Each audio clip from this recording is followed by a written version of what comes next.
Good morning, this is Steve Wiideman from Wiideman Consulting Group. Today we're with Hansel, who you've probably seen from our previous episodes, and Leo. Leo, you've got a very hard to pronounce last name. How do you pronounce it? Peixoto? Peixoto. Peixoto. But yeah, but it looks like P-E-I, is that right? P-E-I. P-E-I-X-O-T-O. Oh my god. But how do you pronounce it? It's Peixoto? Peixoto. Yeah. Peixoto. I'm never going to remember that. I'm going to try. So Leo's actually got a pretty interesting history with our group. We'll talk about more in a few minutes. But today we're trying some mocha from Stereoscope. Where's Stereoscope located? Off of Beach in Buena Park. Okay, cool.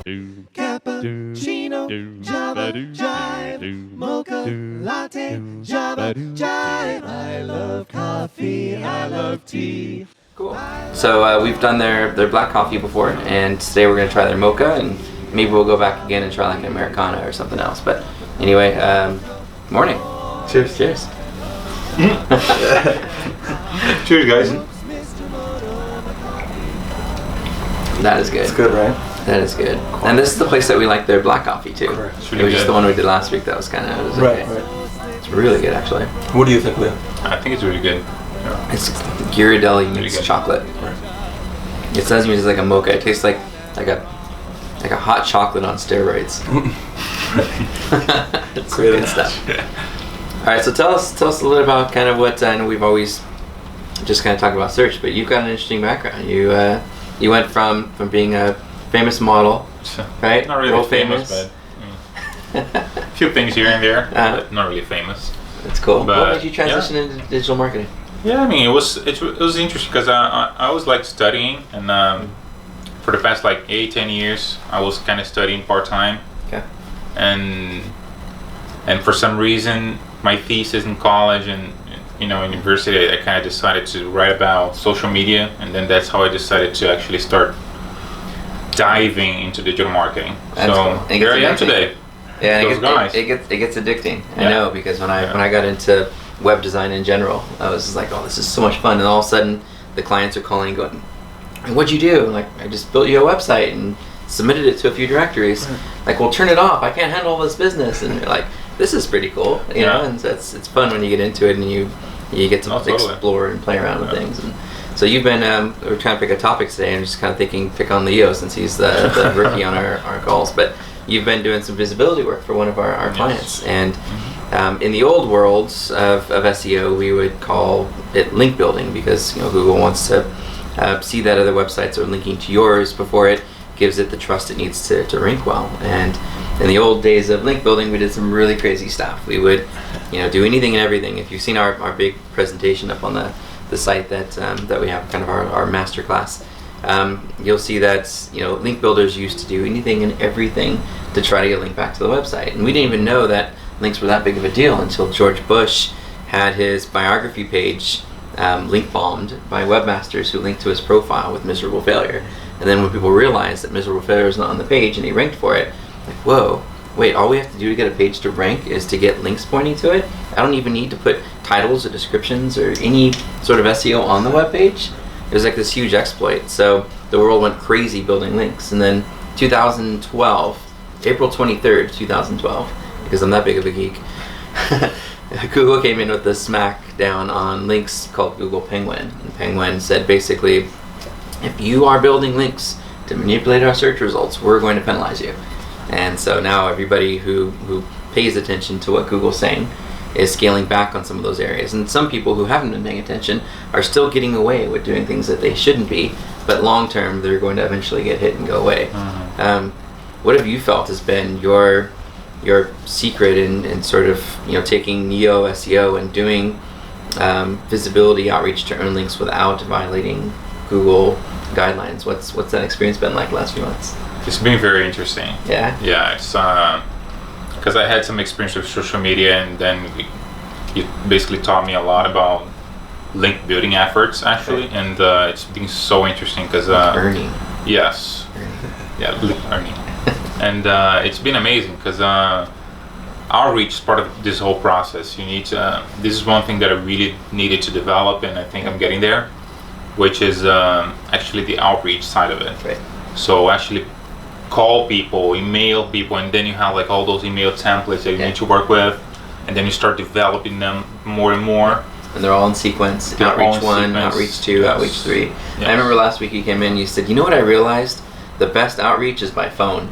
And it's like, it's true. I mean, it's just so Sure, many 'cause people sometimes, shoot I mean, emails off. Nobody opens Yeah, the email. and sometimes it's very hard. Sometimes you need to send, like a news station, a press release or something, and then you're always in doubt if I should attach like a doc or if I should just copy and paste below the signature. Yeah. Because it's tricky. Because if you attach a file, it may go to junk, Right. to their junk folder, and then you lose it. But when you just paste it right into Just the paste email. it below the signature. So it's kind of like a lot of testing and experimenting. Right. And like you said, sometimes even when you do everything right and you be careful with words like free that you told me the other I day. get filtered out, spam. Yeah. So I mean, when you do everything right, still sometimes they're not gonna reply to you. So that's when you need to pick up your phone, and it works beautifully. What do you think? What do you think the normal time range is for those people who are thinking about hiring a visibility person? Because we don't call them link builders anymore. How long does it take to get a really good traffic driving relevant link to your site? That's a good question. I would say that it takes probably about a month. I was thinking 6 weeks, but wow. Probably When about you're a a month. rock star like you can do it. In a month. Yeah, I mean, I'm sure it also depends on the client as well, right? depends. Yeah, depends a lot on the industry, but I would say a month because you start developing relationships. Yeah. And sometimes, let's say you like in a month, you're able to get like 2-3 good relationships, and then in the following month, you already have those 2-3, and then you keep building them up. And then, like Steve mentioned once, after a year, you have all those relationships, and then things are just like boom, boom, boom, boom, boom. Then you have that one You're amazing able to thing start you can spreading share. the word. That's cool. So it takes about a good month to kind of get that relationship, and sometimes 2 or 3 months later, someone who you reached out to will come back to you and say, "Who was that guy that I was talking to?" And so for those people who are thinking about doing link building, it's not a blast it out to the world's link thing, because the quality of those links are going to be so low that your overall profile will look really bad. It's better to spend the time to nurture good relationships, to attract links, get them by having someone reference something you've done. And in some cases where a reporter has gone on a limb for us, where links aren't allowed, but they still figure out a way to link to us anyway, we've sent some chocolates or something after as a thank you, but never as a bribe, just always as a thank you. And that seems to have an impact, and those people come back, and again, you have that relationship. And everybody appreciates when you send something honest and like legit. It's not like, oh, I'm gonna send you like money because you gave me that. It's like, this is not like it has anything to do with like paying people to do the service or to get the link. It's more about, look, I appreciate what you did. I appreciate you taking your time and getting this done for us. And I'm gonna be sending you a gift as a thank you. Right. That's it. That's awesome. The other thing you have to pay attention to too is the backlinks that competitors are pushing to you. For big brands in e-commerce and franchise, multi-location, it's not really a problem with negative SEO, but in lead generation, in law, in cosmetic surgery, it seems like you're pretty competitive, and people do things that hurt us. So once a month or so, you submit a file to Google, right, and tell them.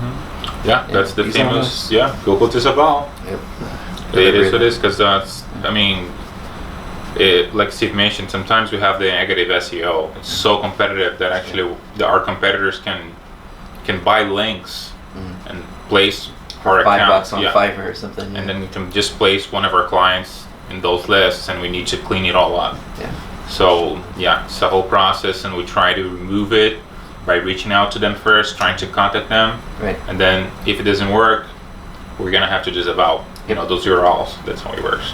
I think some action items for those people who are thinking about getting into link building. One is you have to accept the fact that it's digital PR. It's not the SEO of 2011, right? It's a lot of communication. So one, I would learn and memorize the Google Link Schemes guideline. You can Google it, Link Schemes. Learn Google's Webmaster Guidelines. Right? Pay attention to those. Look at the links that are pointing to your site in Search Console or a third-party tool like Ahrefs to make sure you don't have those negative links coming at you. Invest in a tool like BuzzStream. BuzzStream does a great job as a CRM to allow you to make sure you're not overlapping in links. Nothing worse than working really hard to earn a link when you've already got one, right?